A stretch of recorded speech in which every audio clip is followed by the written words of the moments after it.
Hitler के प्रचार सचिव गोएबल्स का एक सिद्धांत था कि एक झूठ को अगर आप 100 बार बोलते हैं तो वो सच हो जाता है। मुझे लगता है भारतीय जनता पार्टी कपिल मिश्रा के सहारे हिटलर के प्रचार सचिव के सिद्धांत को अपना रही है और एक ही झूठ को बार बार बोल के सच साबित करने की कोशिश की जा रही है। आपको याद होगा, इसी 2 करोड़ के चंदे के बारे में देश के प्रधानमंत्री जी ने विधानसभा चुनाव के दौरान ये कहा था कि काली रात का काला धन। इसी 2 करोड़ के चंदे के बारे में कॉमर्स मिनिस्टर, तत्कालीन कॉमर्स मिनिस्टर सीतारमण जी ने भी आपत्ति जताई थी। इसी 2 करोड़ के चंदे के बारे में अरुण जेटली जी ने कहा था कि रंगे हाथ पकड़े गए। लेकिन आम आदमी पार्टी पहले दिन से बार बार कह रही है कि चंदा लेने की जितनी भी नियम, शर्त और कानून होते हैं, उन नियमों, शर्तों और कानूनों, उन प्रावधानों का पालन करते हुए ये 2 करोड़ का चंदा आम आदमी पार्टी ने लिया था और इसी बात पे हम आज भी कायम है। नंबर 1। नंबर 2 ये है कि ये सारा चंदा बैंक के माध्यम से लिया गया, कोई कैश पैसा नहीं लिया गया, कोई काला धन नहीं लिया गया, कोई बैकडोर से पैसा नहीं लिया गया। ये घोषित पैसा सारे नियम और शर्त का पालन करते हुए, कानून का पालन करते हुए लिया गया। जहां तक प्रधानमंत्री जी और वित्त मंत्री जी का प्रश्न है, मैं पूछना चाहता हूं, इतनी ताकतवर सरकार हमारे देश के अंदर है, पिछले 2 साल से लगातार भारतीय जनता पार्टी के लोग ये सवाल उठा रहे हैं और आज तक आम आदमी पार्टी के खिलाफ कोई कार्रवाई नहीं हुई। सीबीआई हमारे पीछे छोड़ रखी है, ईडी हमारे पीछे छोड़ रखी है, इनकम टैक्स हमारे पीछे छोड़ रखा है, पुलिस हमारे पीछे छोड़ रखी है और इतनी ताकतवर पुलिस है कि सोमनाथ भारती के कुत्ते तक को नहीं छोड़ती है। अगर कहीं कोई गलती होती, कहीं कोई गड़बड़ी आम आदमी पार्टी के चंदे में होता तो निश्चित रूप से हमारे किसी भी व्यक्ति को बख्शा नहीं जाता, उसको उठा के जेल में डाल देते। मैं फिर दोहरा रहा हूं अपनी बात को, सरकार की एजेंसियां जिस प्रकार से भी कार्रवाई करना चाहे करें, लेकिन पूरा ये देश देख रहा है कि आम आदमी पार्टी और अरविंद केजरीवाल को बदनाम करने के लिए भारतीय जनता पार्टी किस प्रकार से एक के बाद दूसरी, दूसरे के बाद तीसरी साजिशें रच रही है। लेकिन मन में एक सवाल यह भी उठता है कि आम आदमी पार्टी के चंदे पर आप प्रश्न उठाइए और बार बार उठाइए, कोई आपत्ति नहीं है। आम आदमी पार्टी जिसके चंदे के बारे में पूर्व मुख्य चुनाव आयुक्त एसवाई कुरैशी साहब ने कहा कि पारदर्शी और ईमानदारी से अगर चंदा लेना सीखना हो तो राजनीतिक दलों को आम आदमी पार्टी से सीखना चाहिए, यह देश के पूर्व मुख्य चुनाव आयुक्त ने कहा है हमारे चंदे के बारे में। लेकिन एडीआर की रिपोर्ट लगातार जिन पार्टियों के बारे में आ रही है, कांग्रेस और बीजेपी के बारे में आ रही है कि उन्होंने अज्ञात सोर्सों से हजारों करोड़ रुपए का चंदा लिया।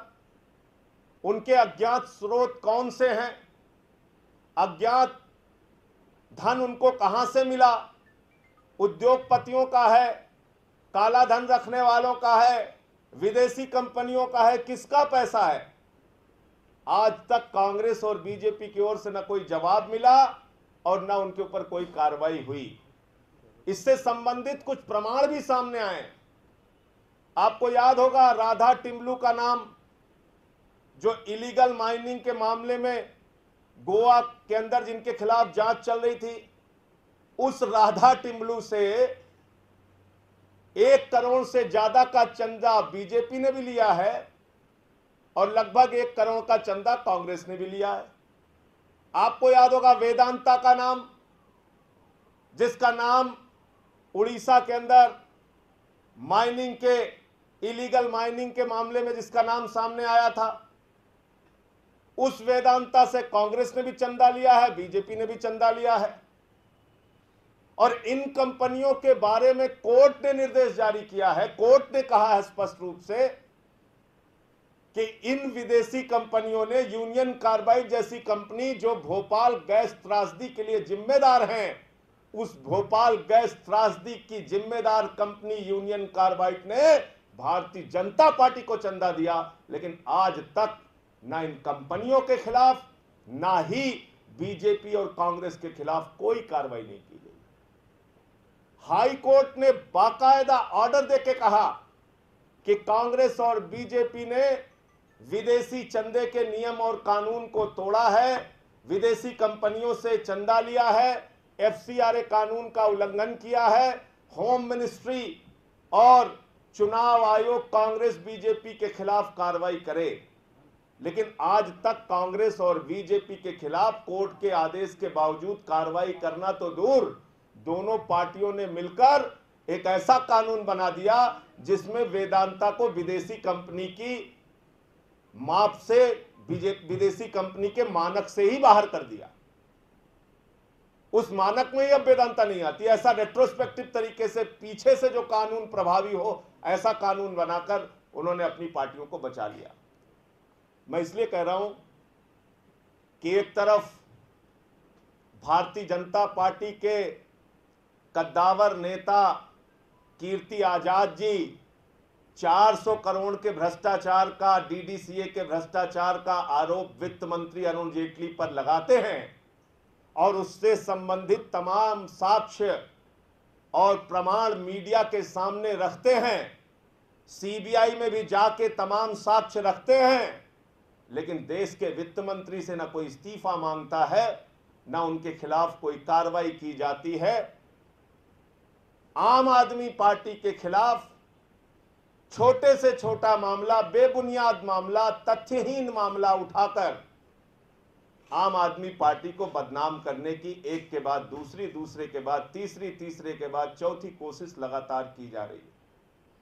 मुझे लगता है कि आज देश की सरकार, देश में भारतीय जनता पार्टी की जो सरकार है, शासन है इनका, इनसे हमारी कोई दोस्ती नहीं है। 15 विधायकों, मंत्रियों पे हमारे कार्रवाई कर चुके हैं, जिन पे इनको कोर्ट से तमाचा भी लगा है। अगर कोई भी सच्चाई इस 2 करोड़ के चंदे के ऊपर लग रहे झूठे आरोप में होती तो आम आदमी पार्टी के खिलाफ अब तक कार्रवाई हो जाती। इससे बड़ा कोई सबूत नहीं है, लेकिन बावजूद इसके जो कार्रवाई सरकार को, कानून को करना है, वो अपना काम करती रहे। आम आदमी पार्टी पारदर्शिता और ईमानदारी में यकीन रखती है। हमारा चंदा पूरे पारदर्शी और ईमानदार तरीके से लिया जाता है और 92% तक चंदा, जो 20,000 के ऊपर का चंदा होता है, उसको हम घोषित भी करते हैं। ये सारा कुछ हमारा रिकॉर्ड है। मैं सिर्फ इतनी बात कहना चाहूँगा।